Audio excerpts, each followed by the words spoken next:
War 2 అయితే నేను చూసా. సో జెన్యున్గా చెప్పనా అబద్ధం చెప్పనా?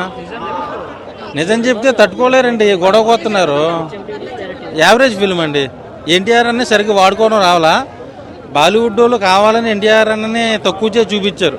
మన ప్రభాస్ గారిని ఆదిపురుషుతో ఎలా అయితే కొంచెం డౌన్ అయ్యారు బాలీవుడ్లో, ఈ సినిమాతో ఎన్టీఆర్ గారిని కెరియర్ కొంచెం డౌన్ చేయడానికి బాలీవుడ్లో తీసుకెళ్ళి తక్కువ చేశారు, విలన్గా చూపించారు. నాకు అది నచ్చలేదు సార్. చూడండి, ఫ్యాన్స్కి నచ్చవచ్చు సార్, కామన్ ఆడియన్గా చెప్తున్నా. సో నన్ను డిసప్పాయింట్ చేసింది యావరేజ్ ఫిలిం. హృతిక్ రోషన్కి ఎక్కువ ఉంది, ఎన్టీఆర్ని తక్కువ చేశారు. సో ఒక ఎన్టీఆర్ అభిమానులు అయితే కొంచెం డిసప్పాయింట్ అవుతారు. ఓవరాల్గా చూసుకుంటే కియారా అద్వానీ గ్లామర్ పరంగా బాగా చూపించారు.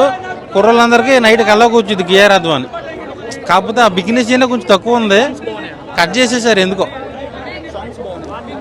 2 సాంగ్స్ ఉన్నాయి, ఒకటి ఎన్టీఆర్ హృతిక్ రోషన్ది, ఇంకోటి ఏమో హీరోయిన్తో. ఎన్టీఆర్ అన్నకి అయితే హీరోయిన్ లేదు, సింగిల్ ఎన్టీఆర్ అన్న. ట్విస్ట్ ఏం లేదు కానీ పార్ట్ 3 ఉండొచ్చు అని ఎక్స్పెక్ట్ చేస్తాను.